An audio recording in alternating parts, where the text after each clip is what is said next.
Certo? Tá todo mundo vendo meu slide, né? Agora.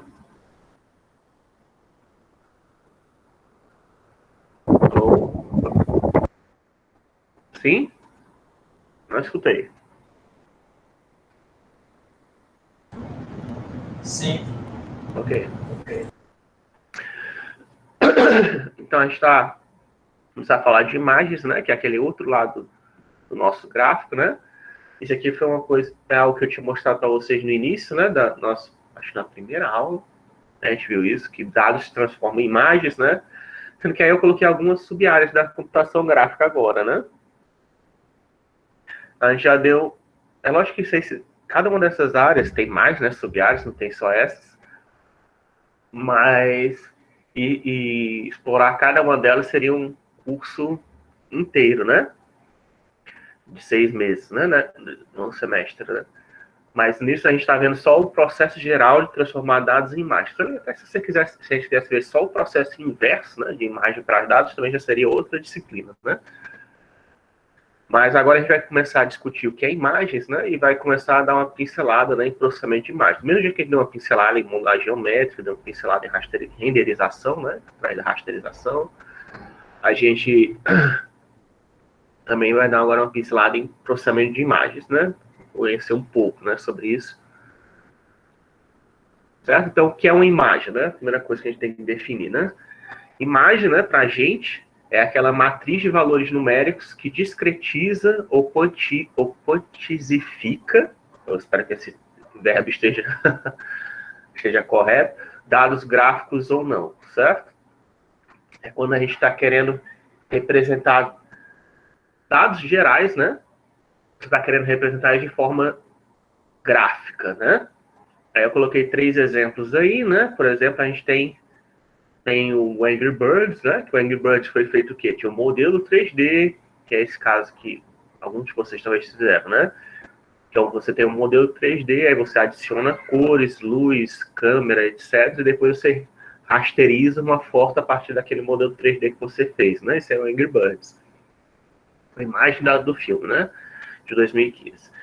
Um outro exemplo seria essa foto de Plutão, que aí seria, grosso modo, né, uma máquina fotográfica, né, que tem um sensor que captura emissões de luz do mundo real e armazena aquilo no formato digital, né, armazenando qual grau de cor que ele deve exibir para cada pixel, deve ficar em cada pixel, né. E um terceiro exemplo, que esse aí talvez seja o mais comum que vocês conhecem, que você quer exibir como a população mundial cresceu através dos anos, né? Você tem uma função do tipo XY, né? Em que o X seria os anos e o Y seria a quantidade de pessoas. Você quer plotar um gráfico disso, você desenha esse gráfico, né? Na Excel ou qualquer coisa do tipo. Mesmo no Python também dá, né? Através de Matplotlib. E você faz um gráficozinho para mostrar como é que a função progride, né? De crescimento mundial das pessoas, né, ao longo da história, né? Você plota isso para exibir isso graficamente, né? Porque se você fosse mostrar esses dados escritos no papel, além de ficar gigantesco, né? Se colocar no papel, teria que ser talvez várias e várias tabelas, né? Não sei se algum de vocês já tentou fazer isso. Mas você colocando na forma de um gráfico, você consegue condensar muita informação, né? A forma gráfica, né? A gente tem aí a quantidade de pessoas até, aí nesse caso, esse gráfico está até desatualizado, né? Que vai do ano 0, teoricamente, até o ano 2005, né? Nesse caso daí, desse gráfico específico. Já está uns 15 anos de tá atualizado. Vou dar um update nessas figuras, tá? Porque fazia tempo que eu não mexia nesses slides também. Mas para a gente, a imagem é essa matriz, tá? Então, é uma matriz que tem esses valores armazenados em cada posição, né? Uma matriz do tipo XY, né? Que tem linhas e colunas. Em cada posição de índice, né, de linha e índice de coluna respectiva, a gente encontra uma cor lá dentro, certo? Que pode ser escala de cinza, né, que é só um valor, ou pode ser RGB, certo? Isso vale, inclusive, para esses gráficos tradicionais, tá? Tem que ser um gráfico. Não é tão simples desenhar esse tipo de gráfico. Só para um parênteses aqui, né, que a gente vê. Porque normalmente as pessoas, a gente dá existe, por exemplo, um comando no Excel, né, ele desenha isso para a gente automático. Mas se a gente parar um pouco para pensar, o que precisaria desenhar para fazer isso? você teria que desenhar o eixo, né, de coordenadas, teria que fazer esses quadrículos, todos esses quadradinhos aí estão sendo desenhados, né? Primeiro, ele teria que pintar o fundo de branco, né? Teria que escrever, colocar esses textos na posição correta na imagem, que ele tem que escrever isso na imagem, né? População mundial da história, né? Valores em milhões. Depois tem que escrever aqueles números ali todinhos no eixo vertical, escrever os índices no eixo horizontal, né? Tem que pintar aquele quadriculado ali para finalmente, só ao fim, ele finalmente plotar a reta, né? Usando o Pressman ou algum outro algoritmo, né? Certo? Mas não é fácil. Porque tem alguns, dependendo do programa que você for fazer, você vai ver que vai ter programa que você utilizar para gerar gráficos, você vai ter que fazer muitas dessas coisas na mão, certo? Lógico que em programas mais recentes, como isso é uma coisa muito, é muito comum das pessoas pensarem em desenhar isso, né, no Excel, sei lá, no Calc, em outros programas que se destinam a desenhar gráficos, eles já trazem isso pronto para você, né, mais ou menos. Então você não precisa fazer isso tudo, só precisa dizer qual é a reta, qual é a função que você quer desenhar, ele coloca para você, né. No próprio GeoGebra, né, que a gente está mexendo, a gente não precisa se preocupar em desenhar essas coisas todas, né, só precisa da função que ele desenha, né, por causa que ele usa que ele está fazendo o que? Ele está usando um template, né, único para todas as funções, né, por isso que a gente não precisa se preocupar em desenhar essas coisas, mas que se você estivesse fazendo o programa, né, se a gente tivesse, vamos aqui fazer um GeoGebra para a gente teria que fazer isso, tá, na mão. Vou desenhar o meu próprio GeoGebra, né, vou fazer o meu próprio Excel, vou fazer o meu próprio Calc, você precisaria, certo? Fazer um programa que desenha tudo isso, desenha os eixos, desenha esses quadradinhos, né, coloca esses textozinhos, tá? Então, e o que é, continuando, né? Isso aí é a nossa definição um pouquinho mais formal, né? Mas o que é isso dentro dos 4 universos, né? Dentro daquele paradinho dos nossos 4 universos, que a gente começa com o mundo físico, matemático, né? Da representação e da implementação, né? Uma imagem, né? São dados que descrevem o mundo físico, né? São propriedades, né? Que existem no mundo físico, certo? As propriedades pode ser várias coisas, pode ser densidade, pode ser temperatura, pode ser pressão atmosférica, pode ser cor, né? Que é a frequência da luz, né? Da onda eletromagnética, né? Pode ser, enfim, pode ser muita coisa, né? E quando a gente vai para o universo matemático, se torna uma função, né? Aí que função é essa? Aí varia, certo? A gente viu uma delas, né, na aula passada, que é a rasterização, né? A rasterização seria um meio de você pegar esses dados do mundo físico ou do mundo virtual, né? Que quando a gente está naquele modelo, dentro do Blender, né, modelando, ou dentro do jogo, dependendo do programa que vocês usarem, né? Ou dentro da sua mente, né? A gente está no mundo virtual, modelando os objetos 3D, né?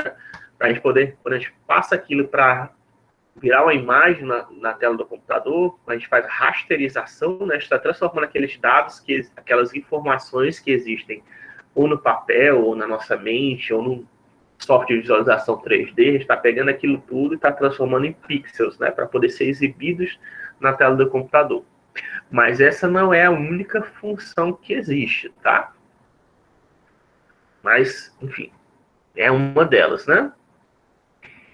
E aí, no universo da representação, depois de passar pela essa função, ela vira uma matriz, né?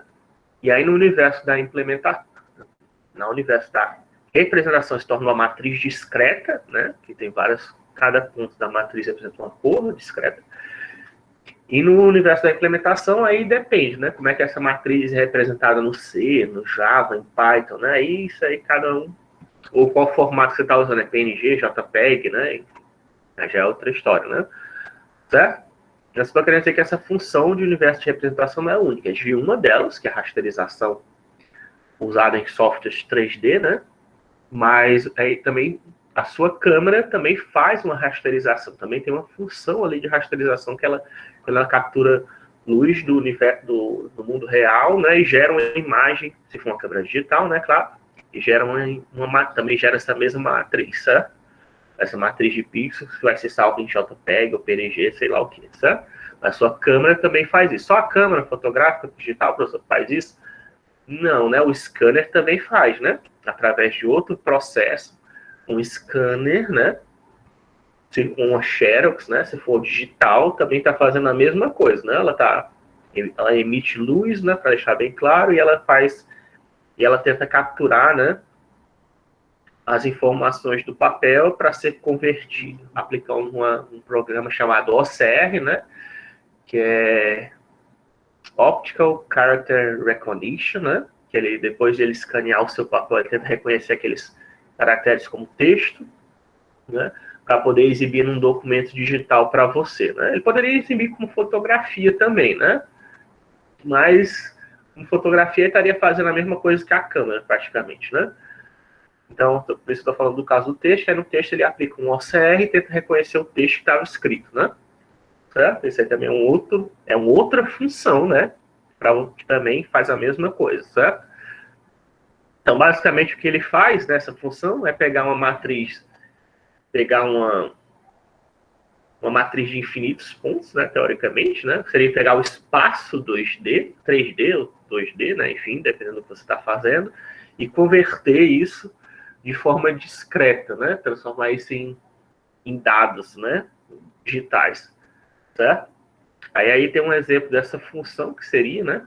Por exemplo, poderia ser justamente aquela parte do quadriculado, né? Que a gente faz na hora da rasterização. Essa seria a ideia, né? Da função. Você teria um quadriculado e para cada quadrado aí a gente vai fazer alguma operação, né? Para todos os pontos que estão dentro daquele quadrado, tá? Isso aí, como eu estou no universo matemático, lembra que eu estou considerando todos os pontos, eu estou fazendo quadriculado, tudo bem. Mas eu estou considerando todos os pontos que estão dentro daquele quadriculado, tá? Isso aqui a gente está no universo matemático, é um universo infinito ainda, tá? Perdeu algumas coisas que no universo, né? Tem várias leis do universo físico que não estão regendo mais a gente, mas no universo matemático a gente ainda está no campo do infinito, né? Só quando a gente vai para o universo da representação que a gente acaba indo para um universo discreto, né? Conhecido. Aí dentro desse quadrado, certo? Para ficar mais claro, né? A gente pode considerar só um lado do quadrado, tá? Pega só um lado dele, como ele está variando, o ΔX aí. E aí a gente tem os pontos para o valor da função, seja qual da propriedade do mundo físico que a gente está querendo analisar, seja ela qual for, a gente tem uma função para cada ponto ali dentro do quadrado, certo? No caso aqui, para dentro de uma linha dentro do quadrado, né? Que a gente está vendo nesse gráfico aqui da figura 3, certo? Uma linha dentro do quadrado. Para cada ponto lá dentro eu tenho um valor, certo? Isso pode ser essa função, essa curva que a gente está vendo aí, como se fosse um vale, né? Ela pode representar o quê? Pode ser a densidade de um objeto, pode ser a cor do objeto, pode ser a pressão atmosférica do objeto, pode ser a porosidade do objeto, sei lá. Pode ser várias coisas. Pode ser o tamanho dos grãos, né? No objeto, que tem dentro do objeto, né? Em cada posição do espaço, né? Em cada sub-região da posição do espaço, enfim. Mas aí se a gente está variando em uma função que a gente está analisando, certo? E a gente tem esses infinitos pontos. Só que a gente não pode, como aquilo ali é só um quadrado, né? Na verdade, nem uma linha, né? É um quadrado, tem mais pontos do que isso daí. Mas não dá para a gente... Aí ele está nessa função, ele está considerando 2D, né? Mas tem mais pontos do que eu posso exibir no pixel, né? Então, o que eu faço? Né? Você lembra a ideia do subpixel? A ideia do subpixel, ela tenta usar isso, né? De certa maneira, também esse mesmo conceito. E aí, o que eu faço? Eu tenho vários pontos e eu quero exibir só um deles, né? Que ponto é que eu escolho para representar todo mundo, né? Você pode pegar o mínimo ou o máximo, né? Que a gente sabe pelo teorema de Nyquist-Shannon, que são duas boas escolhas, né? Pegar o mínimo ou o máximo. Mas também você pode pegar o médio, né? O valor médio, né? Que é o mais que as pessoas gostam, né, de usar. Eu nem cheguei a mencionar isso, mas por que as pessoas gostam de usar o valor médio? Porque existe teorema do valor, teorema do valor central, acho que é isso que chama, que quando, enfim, em estatística é muito comum, quando a gente analisa certas propriedades, é muito comum a gente chegar numa curva normal, que é a curva gaussiana, certo? E a média, e a curva gaussiana é uma que tem a propriedade que a média, a curva normal, né? Ela tem uma propriedade que a média, a mediana e a moda, todos se concentram no meio, né? Da figura, tipo, no ponto que existe de mais frequência numa distribuição populacional, certo? Então, por causa disso, por isso que os estatísticos, né, gostam de pegar a média, né? Porque você pega a média, você estaria pegando o que tem de mais o que ocorre de mais frequência numa população, certo? Mas isso aí só vale quando você faz a amostragem, né? Que é o que a gente está fazendo aqui, certo? Mas não é todo caso que vale a média, certo? Por isso que vale a pena só fazer um parênteses aqui, né? Eu não sou estatístico, certo? Mas eu estou querendo só para dar uma noção para vocês, porque as pessoas gostam de pegar a média, certo? Que, em geral, quando você faz a média das amostras, você chega na gaussiana, certo? Essa gaussiana diz o que ocorre de mais frequente naquela população, né? Dependendo do que você está analisando, né? Certo? Então, nesse caso aí, para a gente pegar como a gente tem esses vários pontos ocupando, né, um quadrado, se a gente pegar a média, né, a gente teria uma cor representativa do que está acontecendo mais ou menos com as cores, né, naquela região, certo? Isso não é bem verdade, né? Tudo bem. Mas só que é o que é um dos métodos, né, de fazer. Você faz a média, que seria, na verdade, e como seriam infinitos pontos, seria fazer a integral, né? Fazer a integral ali da função. Também vale dizer isso, né? Porque quando a gente fala integral e derivada em computação, o que a gente está falando na verdade, né? Porque integral e derivada, se vocês forem para cálculo, a gente está falando de normalmente infinitos, né? Que tem aqueles símbolozinhos, né? Mas isso é na matemática, tá? Na matemática, integral e derivadas podem ser infinitas, né? Infinitamente derivada, infinitamente integrada, né? Mas na computação, não. Computação, a gente sempre está falando de valores discretos, tá? Discreto. Grave essa palavra, se você não decorou até agora, no curso de computação, você tem que começar a decorar isso, tá? Discreto. Eu sempre estou atrás de coisas discretas, de elementos discretos na computação. Sempre. Sempre. Em qualquer caso. Então, você encontra uma função que está falando de infinito, a primeira coisa que você tem que procurar é cadê a versão discreta disso? Existe. Se não existe, é algo que você pode desenvolver de novo na computação, certo? Se você encontra uma fórmula que só existe no formato infinito, não existe a versão discreta dela, quer dizer que é algo novo que você pode desenvolver para a computação. Você vai encontrar todo tipo de transformada, né? Fourier discreta, né? Transformada do cosseno discreta, transformada convolução discreta, certo? Você vai ver todos os operadores de operador da matemática, do cálculo, se você quiser implementar na computação, você vai ver que tem a versão discreta. Enfim, integral e derivada. Derivada para a computação é subtração com divisão, tá? E integral para a computação é multiplicação com soma, tá? Por isso que a média, né, seria tipo a versão discreta, né, da integral. A grosso modo, tá? Mas em computação a gente está sempre fazendo as coisas a grosso modo, tá? Porque a gente não consegue ir para o infinito, né? Isso é o exato, né? E aí, enfim, você poderia... Eu falei da média, mas também poderia ter aplicado aqui, tá? A mediana, que é o valor mais frequente na distribuição, que é o valor do meio, né? Na distribuição. A moda, que seria o valor mais frequente, né? Eu poderia também pegar o máximo, o mínimo, são todas as coisas que você poderia fazer, certo? Média, máximo, mínimo, moda e mediana. Exemplos aí mais clássicos, né? Que você poderia pegar para essa região, para fazer uma amostragem, né? Pontual. Poderia até pegar um valor aleatório, né, lá dentro, apesar de ser muito bom. Amostragem pontual por área, né? Aí as propriedades que existem numa imagem, certo? As propriedades que existem numa imagem são duas, as principais, tá? Resolução, que é a quantidade de pixels que você tem na horizontal versus a quantidade de pixels que você tem na vertical, certo? Para imagem, certo? Eu não estou falando de dispositivo gráfico ainda. E existe a profundidade ou canal. Profundidade ou canal. Profundidade, na verdade, é color depth, né? Que está em inglês. Color depth, que seja a profundidade de cores, na tradução. Quando eu estou falando de profundidade, estou falando de profundidade de cor, tá? O canal também, mesma coisa, canal de cores, tá? Que me diz quantas quantidades de bits estão sendo usadas para representar uma imagem, certo? Aí tem dois exemplos, um do Batman, né? Dessa capa dele, um quadrinho dele, que é 200 pixels por 304, certo? E a profundidade é 8 bits. Quer dizer que a escala de cinza, né? Com 8 bits só tem profundidade, o canal de 8 bits, né? Você teria, em média, né, aproximadamente 60 KB, certo? Para poder representar isso. Como é que eu chego nessa representação? Nesse número é só pegar 200, como 8 bits é 1 byte, né?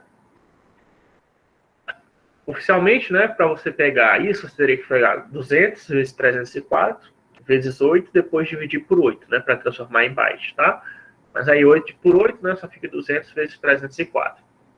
200 vezes 304, você divide por 2 elevado a 10, né? Ele está no mundo binário, né? No mundo binário, 1000 é 2 elevado a 10, tá? Não é 10 elevado ao cubo, tá? É 2 elevado a 10. Então, eu divido por 2 elevado a 10 e eu chego nesse número aí de 60 KB, tá? Na imagem de raio-x, essa é uma outra imagem de raio-x, 150 por 177, só que aí já é uma imagem colorida, apesar de parecer com a imagem cinza, não é, tá? É uma imagem colorida, tem 24 bits, tá? Ela tem um tom levemente azulado, né, nesse caso aí. E ela tem aproximadamente 80 KB, tá? E aí você faz, para você fazer esse cálculo, seria 150 vezes 177 vezes 3, né? Que está escrito aí embaixo. Se quisesse, podia multiplicar por 24 e dividir por 8, né? 24 por 8 dá 3, né? Certo? E aí, dividindo isso por 2 elevado a 10, chega nesse número, certo? Como a gente faz o cálculo? Isso aí seria, esse cálculo, esse tamanho, certo? Seria o valor da imagem na memória do computador, certo? E na memória do computador você não pode exibir a imagem compactada, tá? Você tem que descompactar ela. Você vai salvar no computador, você usa um formato qualquer, tipo JPEG, PNG, né? Um desses formatos compactados para poder reduzir o tamanho, né? Mas existem tamanhos que não eram compactados, tá? Como TIFF, BMP, né? Que salva o tamanho da imagem mesmo, né? Grandão, sem compactação nenhuma. Certo? Existe, né, desses dois tipos de formato de imagem, tá? Existe formato de imagem que salva sem compactação e existe formato de imagem que salva com compactação. Por que algumas pessoas não gostam de salvar nesse formato de compactação? Porque às vezes, dependendo do caso, você pode perder informação, certo? E se for uma imagem médica, normalmente você não quer perder informação, né? Esse daí desse cara aí, né? Apesar de estar dizendo que é imagem raio-x, não é imagem raio-x, tá? É só porque tá fingindo, né? É tipo simulando uma imagem raio-x. Porque, enfim, é o nome dela, né? Mas você pode, mas eu coloquei isso porque uma imagem raio-x, certo? Ela não precisa, porque eu coloquei essa imagem, na verdade. Porque a imagem raio-x, ela não precisa, você não precisa usar um canal de 8 bits, tá? Se você quiser, você pode usar 16 bits, 32 bits, 64 bits, para representar uma imagem de escala cinza, tá? De escala em cinza. Você não quer dizer só porque é 8 bits, é escala em cinza, não. Os médicos, por exemplo, eles têm os monitores médicos, existe um monitor chamado tipo DICOM, que ele, em vez de usar 8 bits para os canais de cores, estou enrolando a língua de novo hoje, em vez de usar 8 bits para os canais de cores, eles usam 10 bits, tá? Isso é chamado modelo de COM. E os monitores deles, obviamente, têm que ser compatíveis, né? Para exibir esses 10 bits. Ou seja, quer dizer que as imagens de raio-x, normalmente elas são feitas em 10 bits, tá? Ou até mais, tá? E são escala cinza. Por que eles usam mais quantidade de cores, professor? Porque mais quantidade de cores quer dizer o quê? Quer dizer que você consegue representar melhor, né? A quantidade de pixels não muda, né? Mas você pode, de repente, detectar detalhes que você não estava vendo, né? Devido a não existir cores suficientes para representar o que você estava vendo, certo? Como é que eu posso dizer isso? Porque quando você só tem 2 bits, você tem o quê? Só preto e branco, né? Quando eu coloco 8 bits, você tem 256 cores entre o preto e o branco. Ou 254 cores entre o preto e branco, certo? Com 10 bits, você já tem 1000 cores, né? Entre 1022 cores entre o preto e o branco, certo? Então, você tem um grau maior de cores aí, isso é para poder pegar detalhes, né? Porque isso é importante para eles, porque uma dessas variações de cores anormal pode ser um tumor, né? De repente, que ele está querendo ver, né? Certo? Ou algum outro aspecto que ele está querendo analisar no seu crânio, ou então em qualquer outra, ou seja lá o que for que ele está estudando, certo? Então, para eles é importante ter um pouquinho mais de cores, né? Certo? Isso aí não tem nada a ver com a qualidade da imagem, é com a percepção de cores da imagem, certo? Mas tem, tá? Hoje em dia, na verdade, se você for procurar, você já consegue encontrar monitores de 14 canais de cores de 14 bits, tá? Imagens você já encontra, tá? Imagem de escala cinza de 64 bits, até se você quiser. Só que para você poder exibir, você precisa de um monitor compatível, né? E o máximo que você encontra atualmente é além dos monitores médicos, né, que são caríssimos, também tem os monitores de 14 bits, tá? Que também são caros que só, tá? Mas só para você saber que existe, tá? E aí eu queria fazer aqui um parênteses, né, para vocês, porque embora saindo um pouquinho, tá, de imagem, um pouquinho de imagem, mas eu acho importante a gente ter isso, já que é uma aula de computação gráfica, né, pelo menos que vocês tenham essa noção mínima de dispositivos gráficos, né. Isso aqui, além de resolução da imagem, também existe resolução do monitor, né, resolução do dispositivo gráfico, que a gente está usando para ver uma imagem, certo? E não é a mesma coisa, certo? A resolução do seu monitor não é a mesma coisa que a resolução da imagem que tem no seu monitor, né? Isso eu acho que deve ser óbvio para todo mundo, eu espero, né? E é óbvio, se eu quero exibir, não adianta nada eu ter uma imagem de 4K se o meu monitor, né, tá em resolução 800 por 600, né? Ou está em resolução 2K. Eu não vou conseguir ver aquela imagem de 4K no meu monitor de 2K.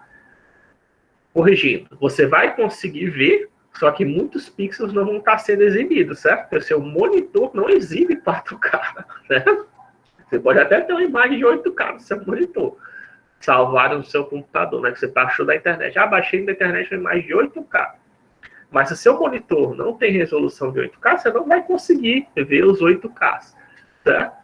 Você vai ver só uma escala, o seu programa, né, que exibe imagem, vai estar escalonando aquela imagem para o máximo tamanho que você consegue exibir no seu monitor, se você colocar em tela cheia, né? E mesmo assim você vai estar perdendo pixels. Né? Então por isso que é bom a gente ter primeiro essa noção, né? Aquela história, né, que eu falei para vocês, que o espaço do dispositivo é diferente, né, do viewport, apesar de ter gente que confunde. Mas não é a mesma coisa, certo? A resolução do seu monitor tem nada a ver com a resolução da sua imagem. E, na verdade, se a sua imagem for maior do que seu monitor, não adianta. Porque seu monitor vai ter que, né, escalonar a sua imagem para poder exibir, né? E vai estar jogando a porção, ou então vai jogar uma porção de pixel fora, né? que é o método mais ingênuo, né?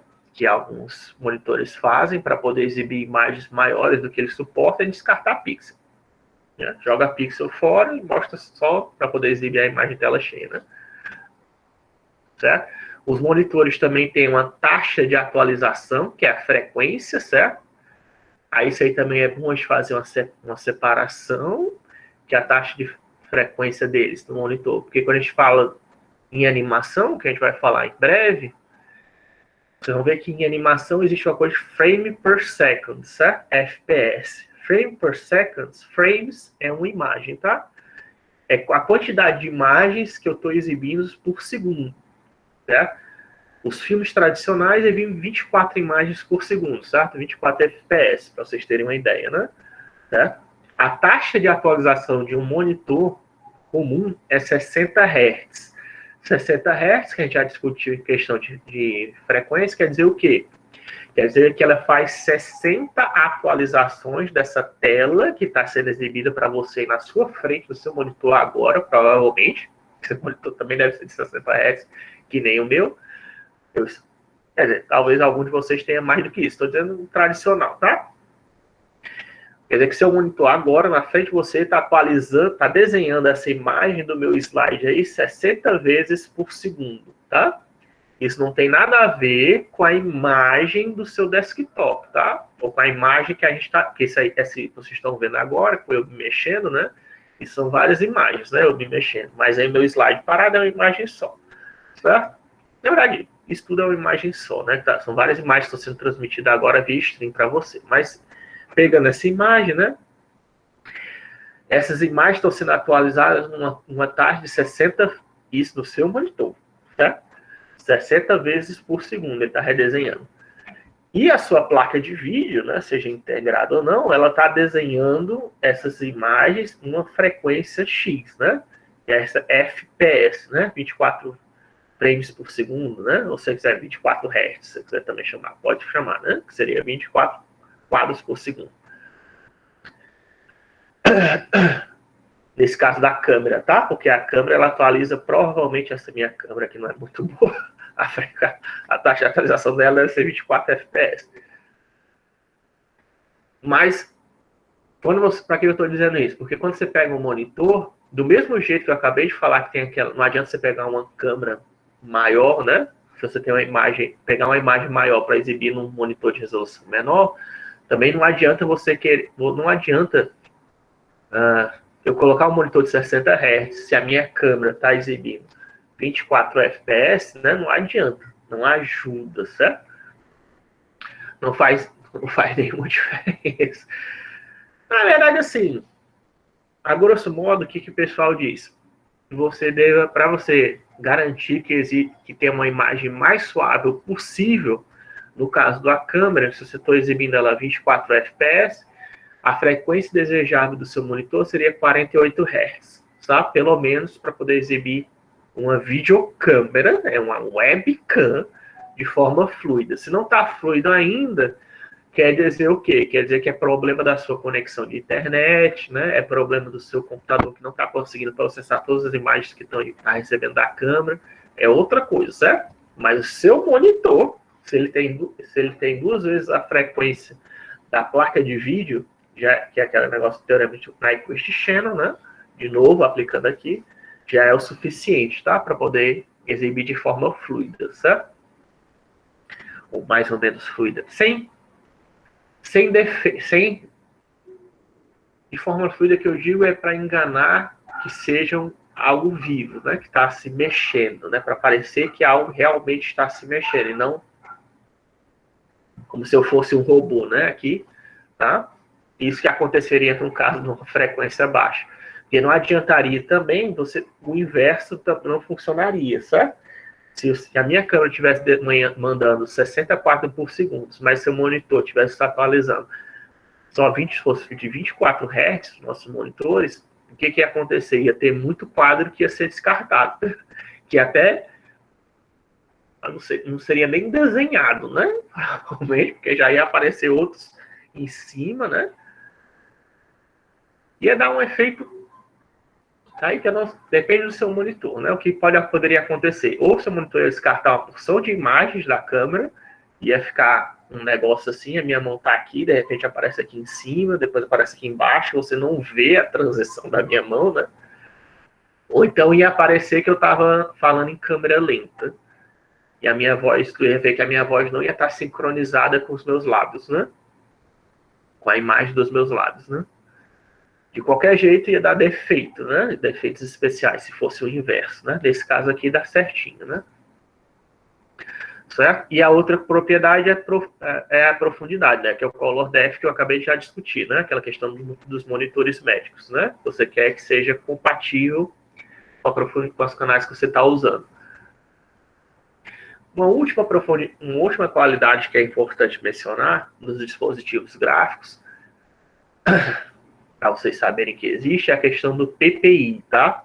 Pixels per inch. E no caso de impressão é dots per inch, que você já deve ter ouvido falar, né? É a quantidade de pixels que existe numa polegada, certo? Uma polegada. Porque os americanos usam polegada, né? Como forma de medição. Polegada e pé, né? Certo? Isso me diz a qualidade do dispositivo. Como é que você calcula isso? Certo? Você pode pegar a resolução do seu monitor, né? O seu monitor, você pode usar como se fosse um triângulo retângulo, né? Se você passar a diagonal, você forma um triângulo retângulo, certo? Deixa eu só mostrar isso aqui rapidinho. Eu não coloquei a fórmula, mas depois eu coloco para vocês. Se você tem, sei lá, 600 por 480, né? Que é o seu, vamos dizer que seja a sua resolução. No meu caso aqui, o meu monitor tem 14 polegadas, tá? Por isso é 20 pixels per inch, né? Eu pegaria 600 ao quadrado, né? Mais 480 ao quadrado, consideraria o vetor, tá? Unindo esse ponto, 600, 480. A origem, né? Passa o tamanho desse vetor, que você vai me dar a hipotenusa, né? A hipotenusa do triângulo retângulo, ou o tamanho do vetor, se você quiser, dividido pela quantidade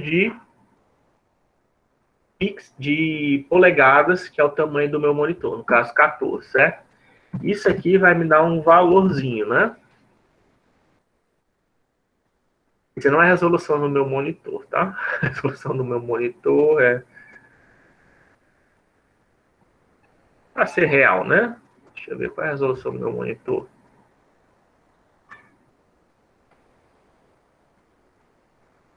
1920 por 1080, é 2K, né? Meu monitor. 1920 por 1080. 14 polegadas é o tamanho da tela dele, né? Aí vocês acreditem em mim. Mas é o normal, né? O notebook, o máximo que seria de diferente seria, sei lá, 17 polegadas. 17 polegadas já é meio caro, né? Um monitor, já é um notebook grandão, né? Então, 1920 ao quadrado, né? Memory save disso. 1080 ao quadrado, né? Mais memory retrieve, certo? Então, memory save disso aqui de novo, que eu acho que eu tenho que fazer raiz.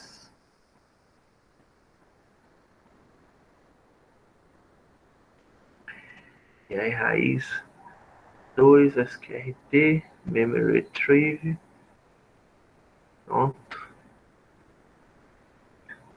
Se não tivesse, eu não sei se isso aqui deu certo, não. Mas vamos ver. Vamos fazer pelo Python, que tá meio... fazer a calculadora do Windows tá meio esquisito. Não tô conseguindo enxergar. Python.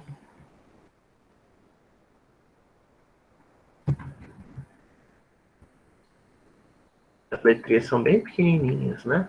Na calculadora. E eu tenho miopia.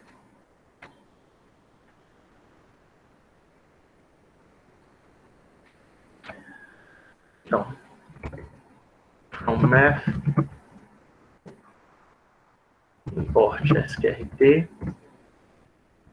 RT de 1920 ao quadrado, mais 1080 ao quadrado, dividido por 14. Tá? 157, tá? Pixels per inch, tá? Que a gente arredonda isso, né? Pode escapar, porque não existe 0,35 pixel, né? Então fica 157 per inch, né? 157 ppi, né? Ou dpi, se você quiser. 157 dpi é considerado uma imagem de qualidade mediana, tá? Pela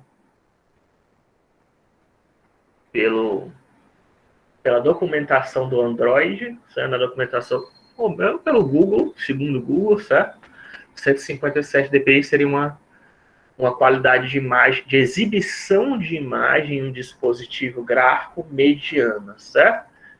Porque eles estabelecem, o Android, né, os desenvolvedores do Google, eles estabeleceram alguns critérios para ver, justamente porque a resolução da sua imagem, né, que tem uma profundidade de cores, né, tem uma resolução própria, quando ela vai ser exibida no monitor, tem uma resolução diferente, tem uma profundidade diferente, não é compatível, né, pode não ser compatível, especialmente celular. Eles usam esse critério de PPI, fizeram vários testes, né, para estabelecer, se não me engano, 150 ou 140, que é a qualidade média, tá? Qualidade alta, acho que é 200 pixels, se eu não me engano. Depois eu coloco isso nos slides para vocês, tá? Eu ia colocar, mas eu acabei esquecendo. E tem a resolução excelente, que seria acima de 320 ppi, tá? Quer dizer que a imagem está sendo exibida com a melhor qualidade possível, né? Os notebooks da Apple, né, que usam aquela história são chamados de notebook retina, né? Eles são chamados desse jeito por causa disso, tá? Que eles consideram a resolução de PPI para ser a melhor possível. Eles tentam, né, oferecer a maior quantidade. Não quer dizer que vai ser sempre o caso, certo? Mas eles colocam uma quantidade maior de pixels no seu monitor, certo? Para poder exibir, né? Para gerar um maior PPI, para poder gerar um maior PPI, né? Certo? De forma geral, isso é fácil para celular, né? Mais ou menos, né? E quanto maior, ali a gente tem aquela, você acabaram de ver aquela função, né? Que você pega a resolução, divide pela quantidade, pela polegada do seu monitor, né? Eu não falei isso, né? Mas as polegadas do monitor, quando a gente diz 14 polegadas, né? Quando a gente diz que o monitor tem 14 polegadas, quer dizer que é o tamanho da diagonal dele, tá? A mesma coisa para a TV. Quando a gente tem uma TV de 40 polegadas, 50 polegadas, isso aí é a diagonal da TV, tá? Por isso que a gente tem que pegar essa resolução, que é largura por altura, e calcular a diagonal, né? Para poder dividir pela diagonal do seu dispositivo gráfico, né? E chegar nessa medição de densidade de pixels, né? Tem uma forma de cálculo de densidade de pixels no seu monitor, chamada de PPI. Certo? Eu acho importante, né, falar disso, apesar de parar. E é diferente, né? Aquela questão de você aumentar a resolução da sua imagem, aumentar a resolução no seu dispositivo gráfico é diferente, tá? De forma geral, quando você aumenta a quantidade de pixels, né, se estiver lembrando da fórmula, você aumenta a quantidade de pixels, você aumenta o seu PPI, né? Certo? E você diminui a quantidade de pixels, também diminui o PPI, né? E quando você aumenta o tamanho da tela do seu monitor, o que acontece com o PPI? Pela formulazinha, ele não está na parte de baixo, né? Divisão, ela é inversamente proporcional, né? Então, pegar um monitor grande, né? O que acontece? O seu PPI diminui, tá? Então, não é uma boa... Não é que isso não seja uma boa ideia, mas você vai pegar uma TV grande, ou vai comprar um monitor grande, ele tem que ser capaz de ter uma resolução alta, tá? De 4K ou 8K, porque senão, na verdade, você está você está piorando a qualidade da sua imagem, certo? Por quê? Porque você vai estar vendo de pixels que eram para estar exibindo bem pequenininhos, vão estar exibindo de forma grande no seu monitor, né? Vai ficar todo, pode ficar quadriculado, né? Acho que com alias você nunca vai ver quadriculado. Mas você está piorando a qualidade, a percepção das imagens no seu monitor. Você pega um monitor grandão que de repente só exibe HD, né? Tipo 60 polegadas que só exibe HD. Depois, se você quiser fazer esse cálculozinho que eu acabei de exibir para a sua TV, por exemplo, de casa. E a TV tradicional tem uma resolução, tá? A TV tradicional antiga, que era aquelas de caixa, não sei nem se algum de vocês tem, mas ela era 640 por 480, a grosso modo, tá? A grosso modo. Porque nem hoje dá para dizer que todas as TVs são widescreen, todas as TVs são HDs, todas as TVs são 2K, não dá para dizer isso, né? Tem várias resoluções no mercado. Então, a grosso modo, as TVs de antigamente, né, que era PAL ou SECAM, né, o esquema de cores delas, é 640 por 480. Agora, voltando, né, para a questão de imagens. Isso aí a gente já viu agora o que é uma imagem e as propriedades da imagem, certo? E, em relação a ela, o dispositivo gráfico, né? Esse que a gente acabou de ver. Já tem tempo? Então, aí a gente vai começar a falar sobre como realizar operações em imagens, certo? A principal operação que a gente realiza na imagem é chamada de convolução, tá? A convolução, como eu falei aqui já no início da aula, ela é um operador matemático, certo? Ela trabalha no infinito, tá? Só que quando a gente vai fazer convolução em imagem, a gente trabalha com operador discreto. Mas só para vocês terem uma ideia, né, do que seria esse operador na real, né, no cálculo, né? Eu coloquei esse gráfico aí, que mostra ele no modelo contínuo, certo? Esse desenho amarelo, esse triângulo aí meio torto, né? Com a aresta meio curvada, né? Talvez essa ladeira, né? Em amarelo é o que eu estou querendo aplicar convolução em cima, certo? E do lado a gente tem essa linha curva aqui, tá? Essa aqui é a função que eu desejo aplicar sobre o meu objeto gráfico, tá? Que é uma espécie de triângulo aqui amarelo, né? Mais ou menos. Um triângulo com a aresta torta, né? Aresta torta. Certo? Oficialmente não é um triângulo, tá? Se quiser ser rígido, isso aqui não é um triângulo. Mas, só para facilitar a minha vida, certo? Eu estou chamando de triângulo. Então, esse aqui tem essa função, né? Que está curva, certo? Eu quero aplicar em cima dela, certo? Aí o que eu faço, né? Na verdade é o contrário, perdão. Na verdade, esse aqui é o operador de convolução, esse triângulo, e isso aqui é a minha função, né? Não sei porque eu me confundi.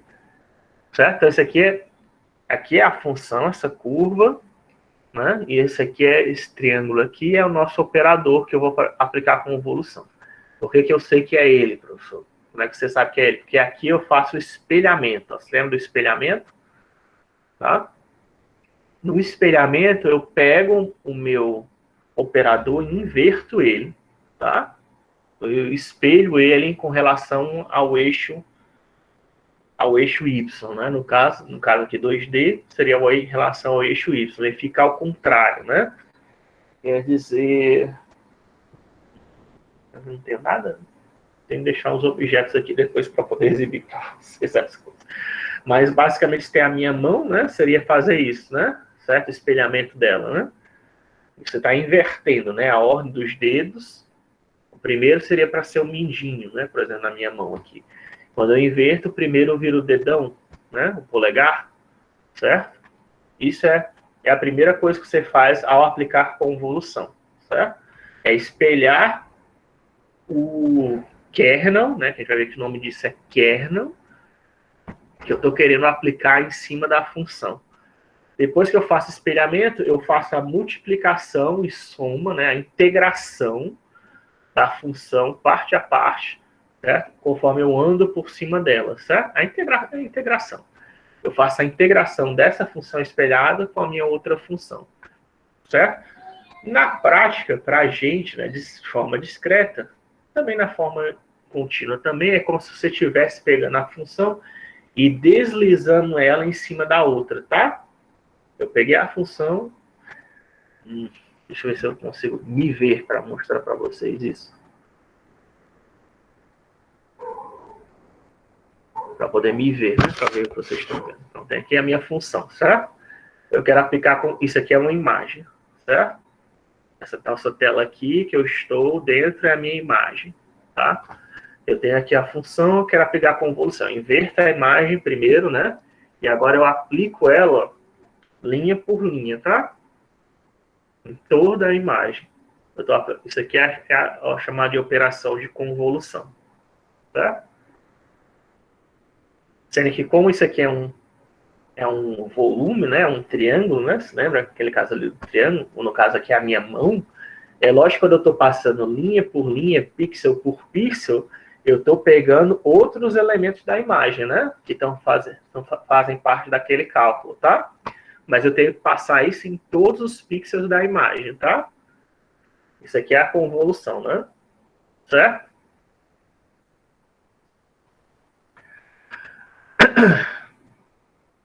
Também no formato contínuo também é isso, tá? Só que no formato contínuo a gente usa integral para poder aplicar a convolução.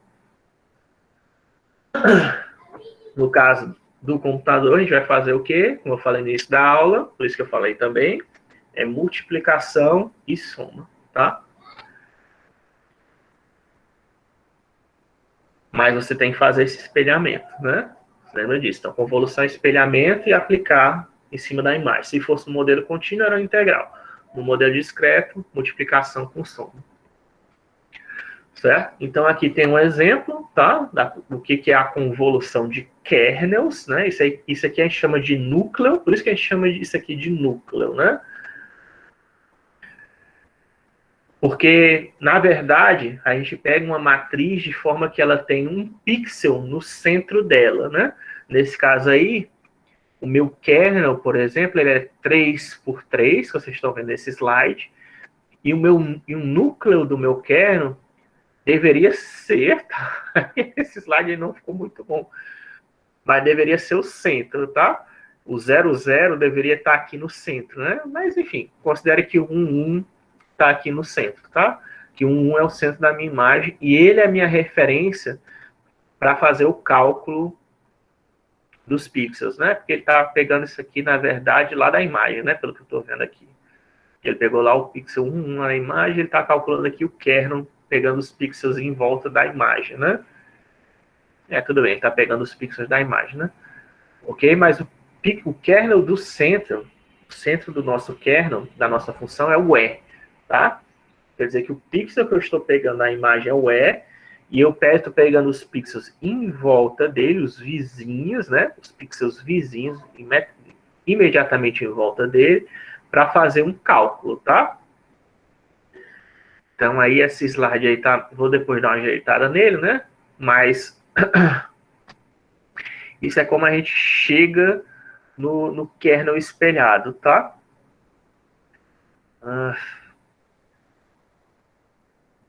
Né? Aqui a gente tem se o kernel ele é do tipo... Eu vou também ajeitar isso aqui, porque eu estou achando que o kernel tá... O kernel que tem aqui não é o mesmo kernel que eu usei aqui, né? Eu vou ajustar esse slide depois, tá? Mas aqui, se a gente tem um kernel A, B, C, D, E, F, G, H, I, tá? Que o centro do meu kernel seria o E. Para eu poder fazer esse espelhamento, o que a gente faz? É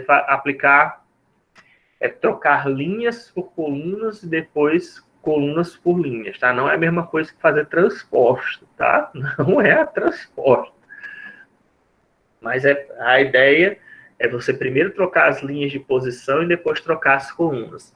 Nesse caso aqui, ó, por exemplo, a primeira coisa que eu faço é trocar as linhas, tá? Ó, quer dizer que a linha ABC, que está em primeiro, vai para último, né? E a linha que está em último, GHI, vai para primeiro, tá? A linha do meio eu não mexo, tá? Troquei as linhas de posição E agora eu troco as colunas de posição. Quer dizer o quê? Que a última coluna vira a primeira e a primeira coluna vira a última. A do meio não mexe. Certo? É isso que faz, é o espelhamento. Certo? Que é a primeira coisa, que é a primeira matriz que a gente faz. Se quiser aplicar a matriz de espelhamento, também funciona, professor? Desde que você faça certo, sim. Né? Dá para funcionar também. Você tem que pegar o eixo correto, né? Mas isso aqui é o jeito mais trivial e fácil para fazer, tá? Só trocar as linhas de posição e as colunas de posição. Se você não fizer isso, você não está espelhando. Tem que tomar cuidado, você não vai poder aplicar convolução, tá? Isso é a primeira coisa que você tem que fazer, é por isso que eu estou reforçando bastante. Se você não fizer espelhamento, vai dar errado o seu cálculo, tá? Eu vejo muita gente fazendo espelhamento de forma errada na internet. Ou então que não faz espelhamento, né? Na verdade, se não fizer espelhamento, também não dá certo, tá? Quer dizer, é porque tem alguns kernels que eles são simétricos, tá? Quer dizer o quê? Que em relação à diagonal, você pegar índices com... Se eu pego um elemento na posição 1, 2 e depois o elemento na posição 2, 1, eles são iguais, tá? Isso que é uma matriz simétrica, né? Um kernel simétrico. O elemento na posição IJ é igual ao elemento na posição JI, certo? Então, quando você tem um cara desse tipo, você fazer o espelhamento realmente não faz diferença nenhuma, tá? E tem vários kernels desse tipo. Mas se o kernel não for assim, certo? Não for do tipo espelhado, simétrico, se você não fizer o espelhamento, você vai estar aplicando a convolução errada, tá?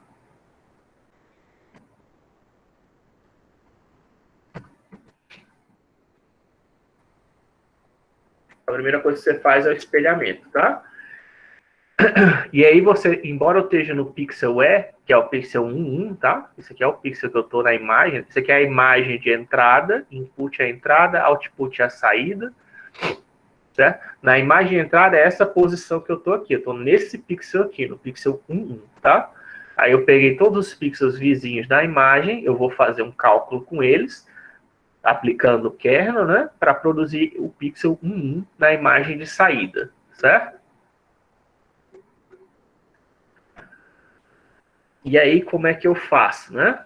Aqui, nesse slide aqui, tem um exemplo da aplicação do kernel, né? Ó, certo? Aqui a gente tem a imagem de entrada, que é esse 0000, 011, 012, não sei o quê. Tem um kernel, 4000000-4, e tem o valor de saída, né? Como é que ele fez? Ele está nessa posição aqui, na posição 1, né? Certo? Ele pegou o kernel e multiplica cada elemento do kernel pelo elemento correspondente na imagem, certo? Se aqui é 0, então ele vai multiplicar 0 por 1, né? Ó. 0 por 1, 0 por 0. Aqui vai ser 4 vezes 0, 0 vezes 0, 0 vezes 0, 0 vezes 0, 0 vezes 1 e menos 4 vezes 2, tá vendo? Esse aqui vai ser o único que vai ser diferente, né? Devido às posições dos zeros, vai dar tudo zero. O único que vai ser diferente é esse último aqui, que vai estar multiplicando 2 por menos 4, que dá menos 8. Né? E aí depois você faz o quê? No disco de integração, multiplicação e soma, você soma, né? Tudo isso. Somando tudo isso, dá menos 8, né? Porque 0 mais 0 mais 0 mais 0 mais 0 mais 0 mais menos 8 dá menos 8. Certo? Que é o valor desse cara aqui.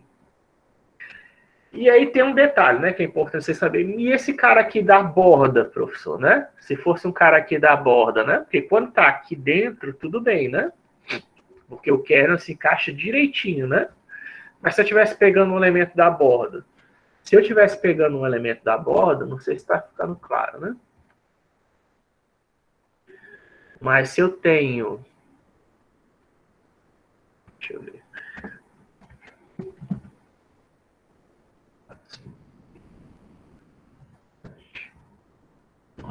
A minha imagem é isso, tá? E o meu kernel é isso aqui.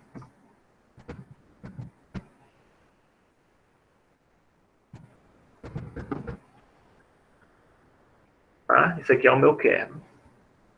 É o meu kernel. Isso aqui é a minha imagem. Certo? Se eu for aplicar nele, como é que eu faço? Alguma dúvida?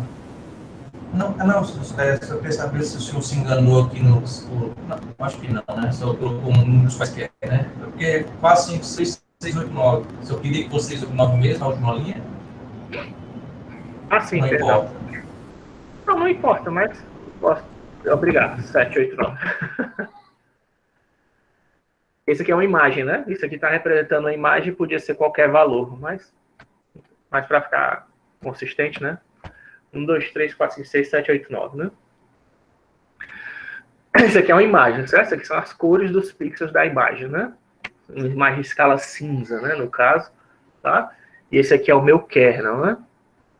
Para ser talvez até mais interessante, talvez vocês já vão colocar assim, né? Porque senão eu estou pegando só 2D, né?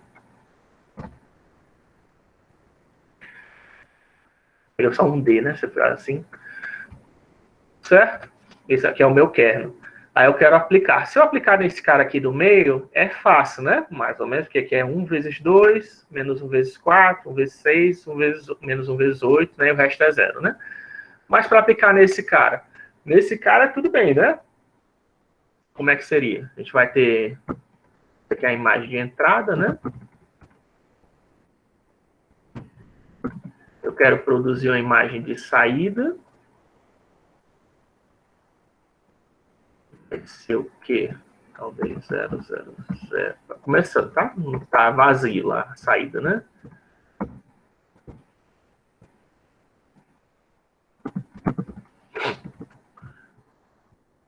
Deixa eu tirar essa seta. Seria bem aqui, na verdade.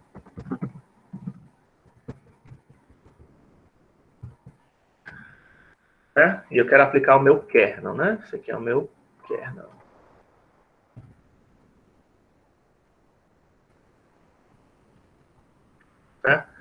Aí no primeiro, como é que a gente faz? Nesse caso aqui, como eu tô... Se eu colocasse em cima do... Colocasse esse pixel do meio, né? Que é o C. Kernel quer dizer núcleo, tá? Kernel em inglês, né? Traduzido em português seria núcleo. Núcleo que a gente vai pegar justamente o cara do centro e aplicar um efeito em cima do cara do centro, né? Baseado na sua vizinhança. O problema é que nesse cara aqui ele não tem uma vizinhança, né? Quer dizer, tem uma vizinhança, mas tem uma vizinhança incompleta, certo? Então, quando pega esse cara aqui, tem várias maneiras de você resolver esse problema, tá? Quando você pega um cara das bordas, que aqui a gente tem, todo mundo aqui é da borda, né? 1, 4, 7, 8, 9, 6, 3, 2, é todo mundo da borda. Você tem que preencher a borda de acordo com o tamanho do seu kernel, né? Como esse kernel aqui, que é o menor que tem, é o mais simples, né? Que é o 3x3, você pode também fazer, se é 5x5, 7x7, 9x9, do jeito que você 9x5, né? Não precisa ser também quadrado, tá? Pode ser 3x1 também, se você quiser.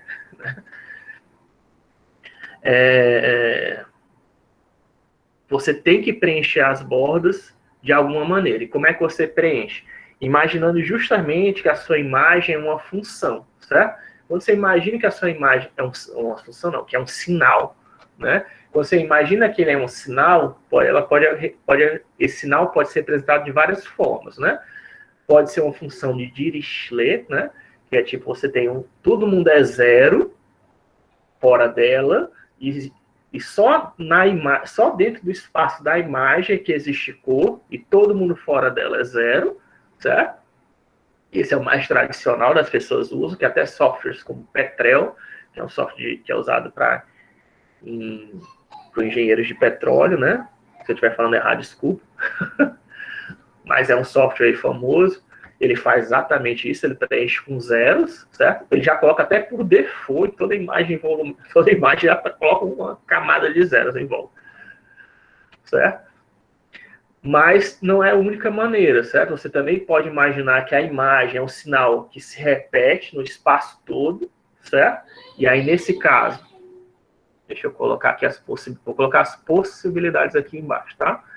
Se você colocar tudo com que ele é um sinal de Dirichlet, né? Então seria tudo 0 em volta dele, tá? Isso aqui é uma possibilidade. 0, 4, 5, 6, 0, 0, 7, 8, 9. E tem outros softwares também que fazem a mesma coisa, tá? Isso aqui é um método que seria o mais fácil, né? Que é preencher tudo com 0, tá? Quando está fora da posição. Mas isso não é a única saída, tá? Você também pode imaginar, isso aqui seria um sinal pontual, né? Se você quiser pensar assim. Não vou escrever o nome de Dirichlet, porque senão eu vou acabar escrevendo errado. Posso até estar pronunciando errado também, tá? Aí depois eu coloco nos comentários do vídeo. Isso aqui é quando você pode imaginar que é um sinal periódico, tá? Que se repete. Aí nesse caso aqui, como sinal periódico, né? Periódico, porque ele se repete. Aí nesse caso você pode preencher desse jeito, ó. Espero que vocês consigam ver que está se repetindo.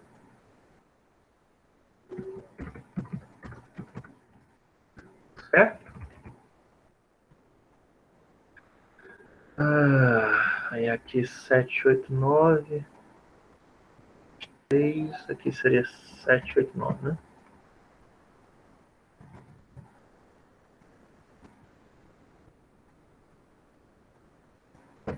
Certo? 369, 3, é isso mesmo. Tá? Isso aqui seria como sinal periódico, tá? O que eu fiz? Ó. Ixi, eu fiz certo aqui mesmo? Não. Aqui é 147. Né?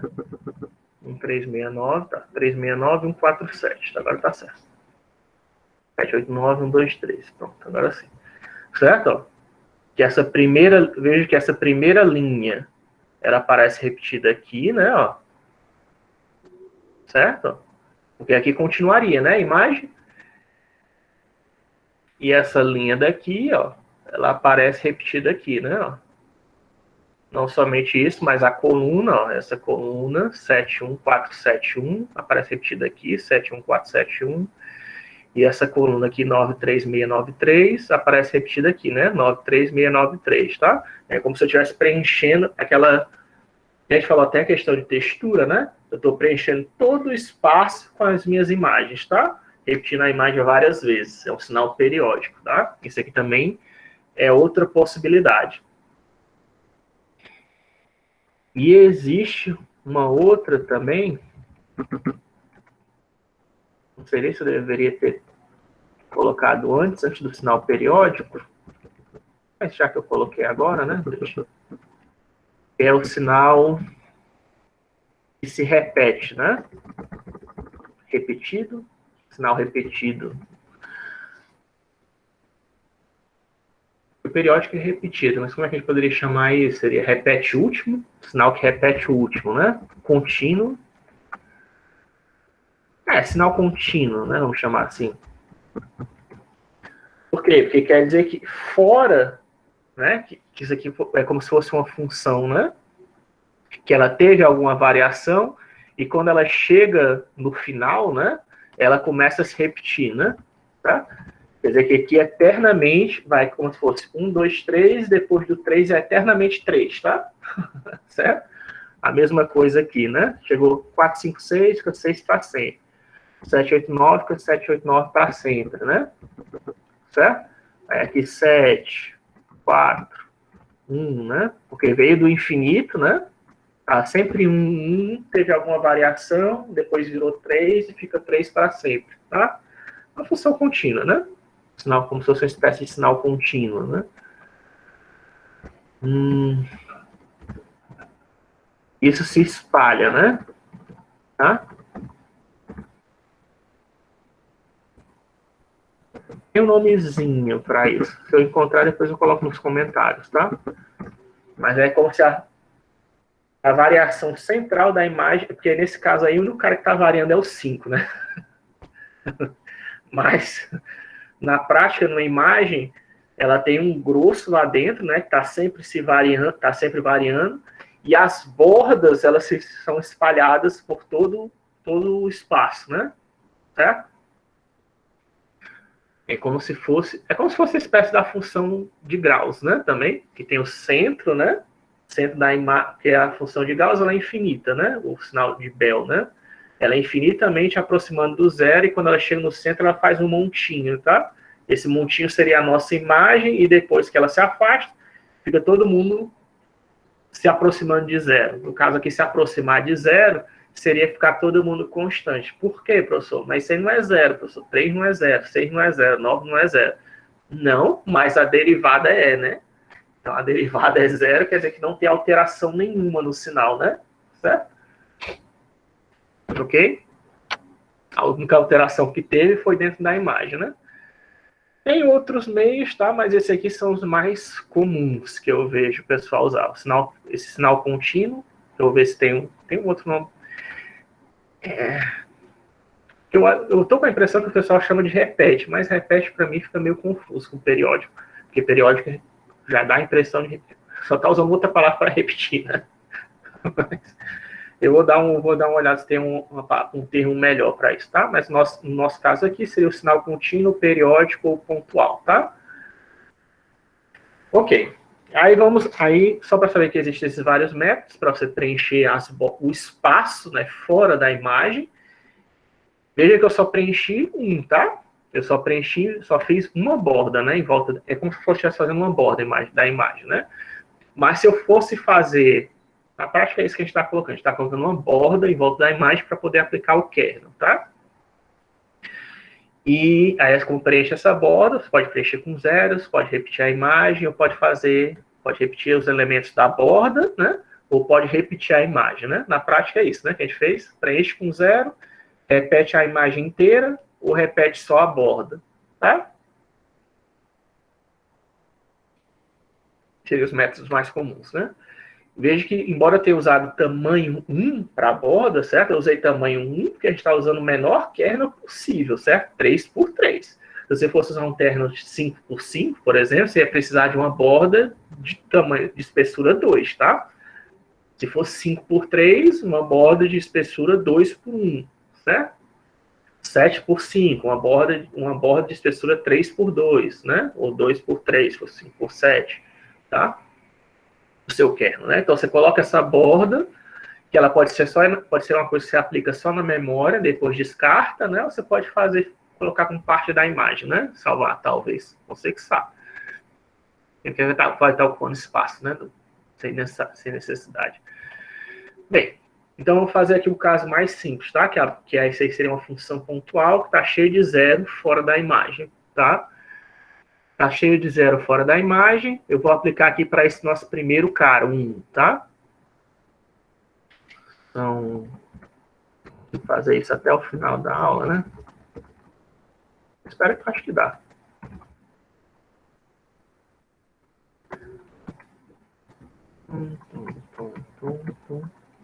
Depois, aí, na próxima aula, a gente vai discutir quais são os kernels que existem, tá? Quais são os operadores, né, que existem na imagem.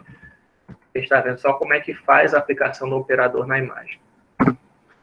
Então, seria 1 vezes 0, né, nesse caso, que aqui pega 1 e multiplica pelo elemento na posição correspondente, né, ó, 1 vezes 0, tá?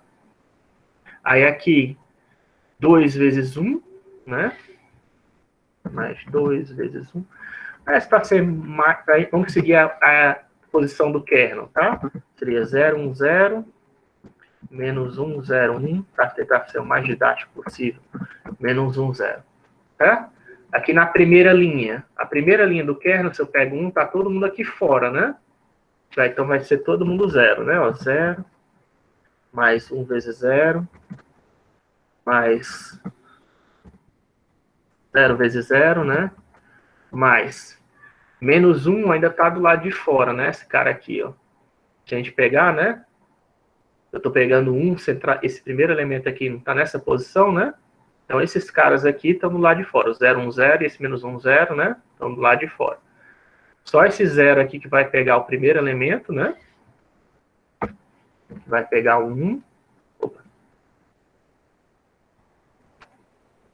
Pegar 0. Aqui vai ser 0 vezes 1, né?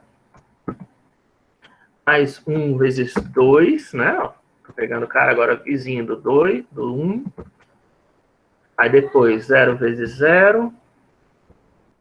Mais 1, menos 1 vezes 4, né? Mais 5 vezes 0, né?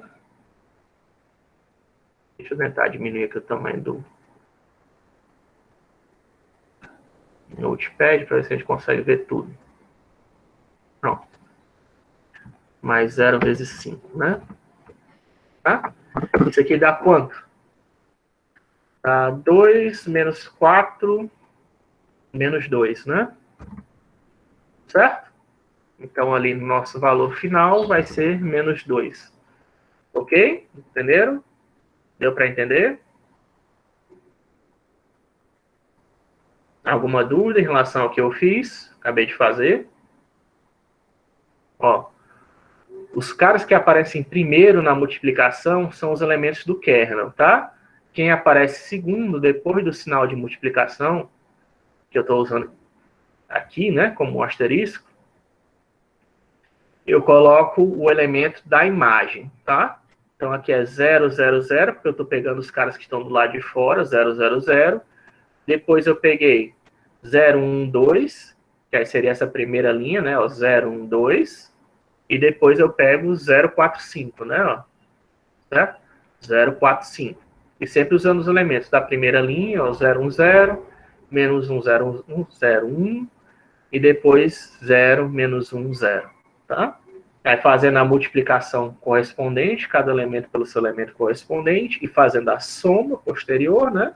Como os únicos caras que não tem 0 é esse aqui, 1 vezes 2 e menos 1 vezes 4, né?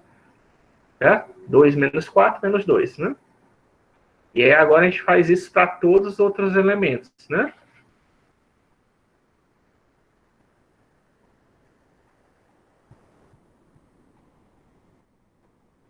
Só reaproveitando o cálculo, tá?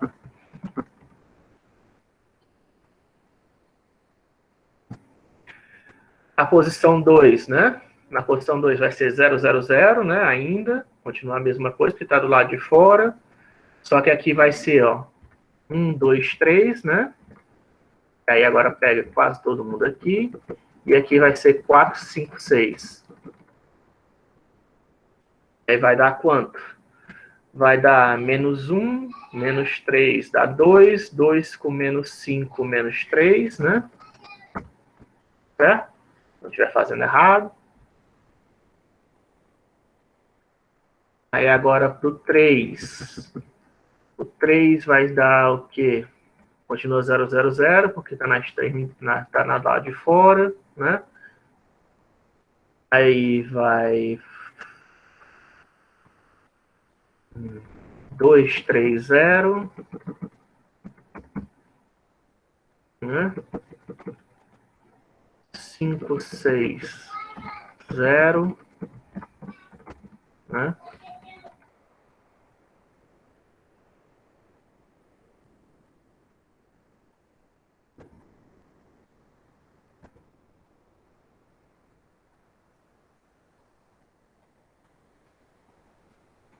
Deixa eu fazer um pouco mais rápido, né? Vamos fazer primeiro, pelo menos a primeira linha, né?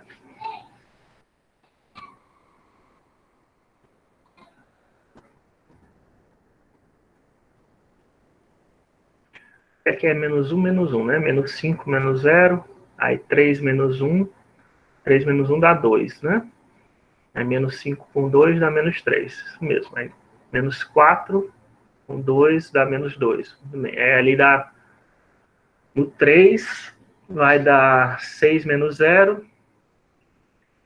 0 menos 2, né? Aliás, menos 6 menos 2 dá menos 8, né? Certo? É só preencher, né? Na verdade. Aí no 4 vai dar 0, 1, 2. 0, 4, 5.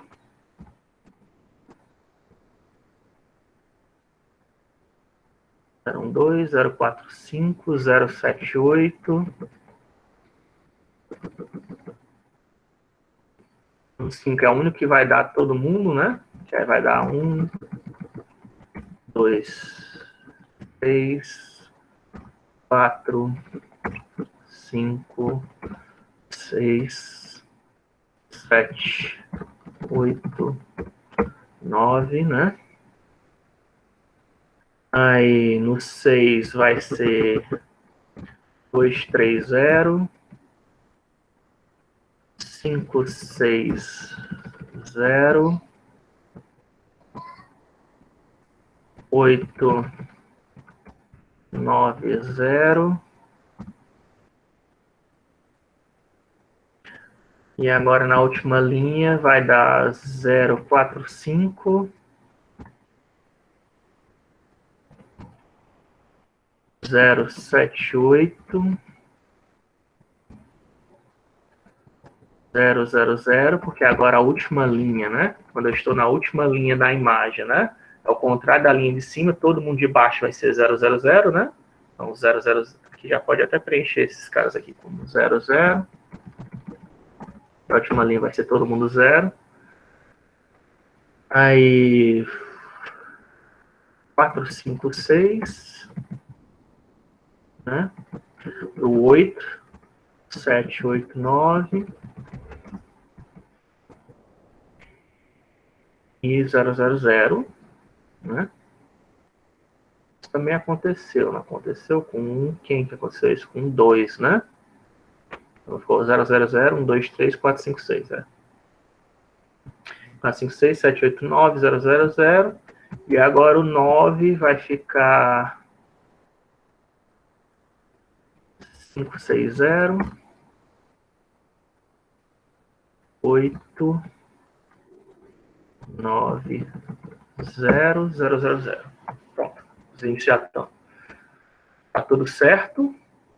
Agora só para calcular os valores.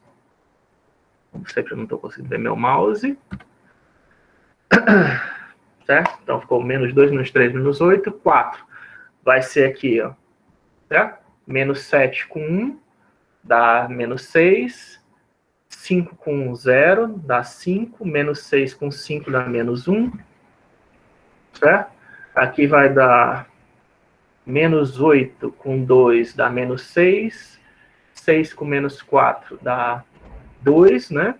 Aí menos 6 com menos 4 dá 2. Menos 8 com 2 dá menos 6. Menos 6 com 2 dá menos 4. Aqui dá menos 9 com 3, menos 6. Menos 6 com menos 5, menos 11. Né? Aí aqui 0 com 4. 8 com 0, né? Dá 12. 8 com 4, 12. Ali 9 com menos 7 dá 2. 2 com 5, 7. Né? E por fim, 6 com 0 dá 6. 6 menos 8, menos 2. Se eu não tiver feito nada de errado, a gente chega na nossa imagem final. Menos 3, menos 8. Se for sair, lembre de colocar seu nome nos comentários. Menos 1, menos 4, menos 11,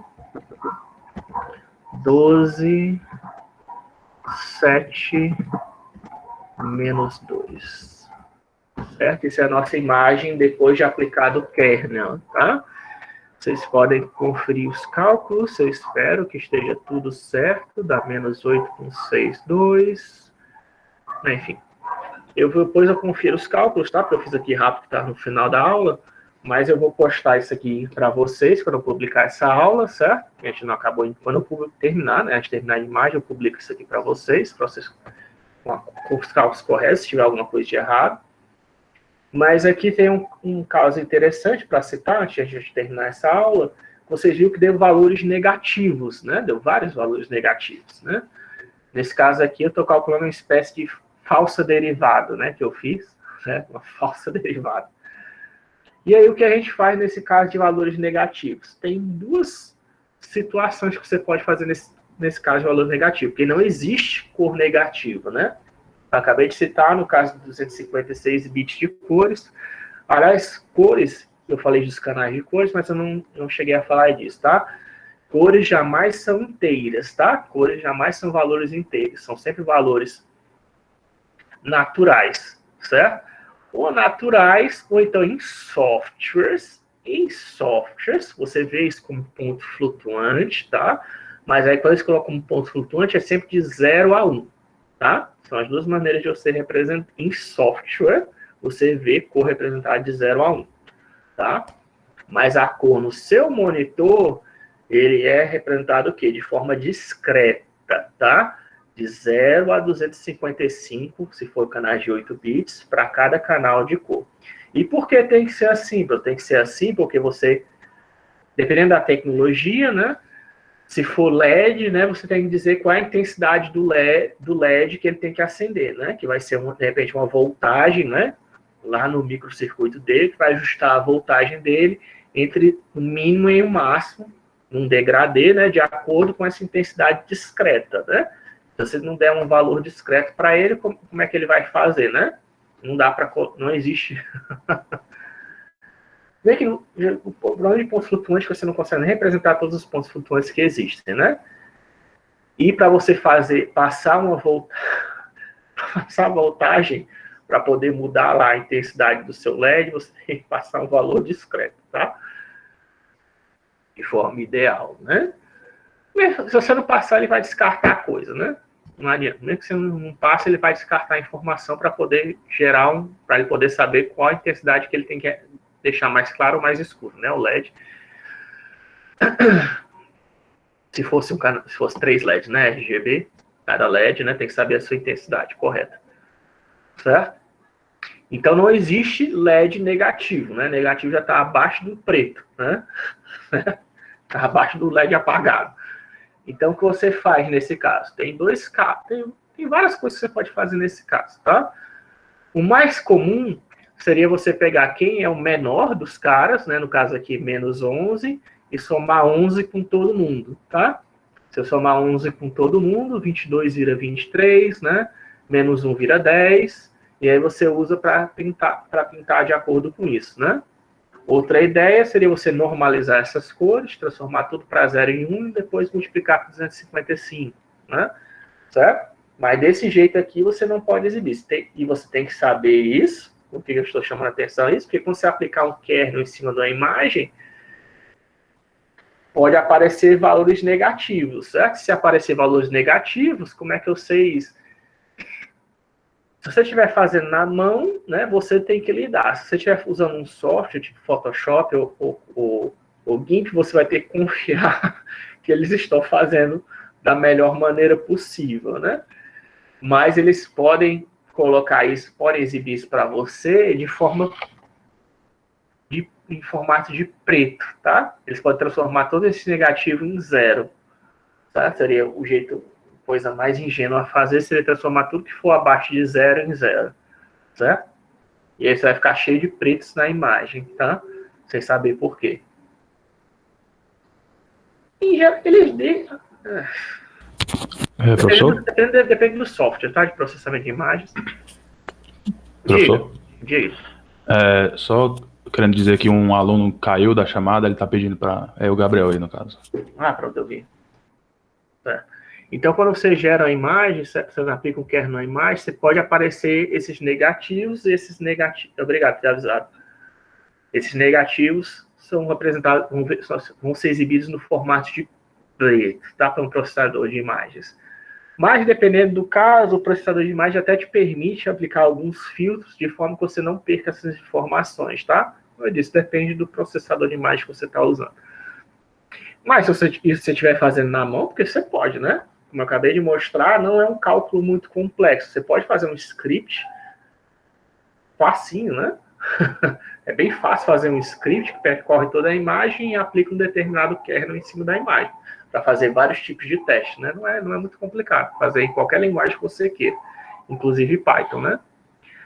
Se você tiver um efeito que você quer aplicar que não tem no processador de imagem, ou você quer combinar vários efeitos, você pode fazer isso na mão, né? Só que pode aparecer esses valores negativos, aí você tem que decidir como é que você lida com esses valores negativos, tá? Então, por essa aula é só, nós vimos nessa aula, nós vimos o que é imagem, quais são as propriedades de imagem, falando um pouquinho de dispositivos gráficos também, tá? Que eu acho bom dar essa pincelada em computação gráfica, mesmo para vocês terem essa noção. O que é qualidade, né, exibida na tela do seu monitor, através de uma imagem, não somente através da imagem, mas também da tela do seu monitor, que tem aquela questão de frequência e pixels, e densidade de pixels, né? E vimos como é que aplica a principal operação que se pode fazer com matrizes e imagens, que é a convolução, certo? Nós vimos isso nessa aula de hoje. Aí na aula que vem a gente vai ver quais são as outras que, do mesmo jeito que a gente viu, né, com matrizes, a gente viu que a primeira aula de matrizes, né, a gente não viu o que era uma matriz, quais são as operações de matriz, que tinha 3, né, determinante, inversa e multiplicação, aí quais são as matrizes, né? Agora, na aula de quarta-feira, a gente vai ver quem são os kernels mais famosos, né? Para aplicar em cima de imagens, certo? A gente vai se ver na quarta-feira para discutir isso, ok? Tudo bem? Beleza, professor. E agora eu vou só parar aqui de gravar, né?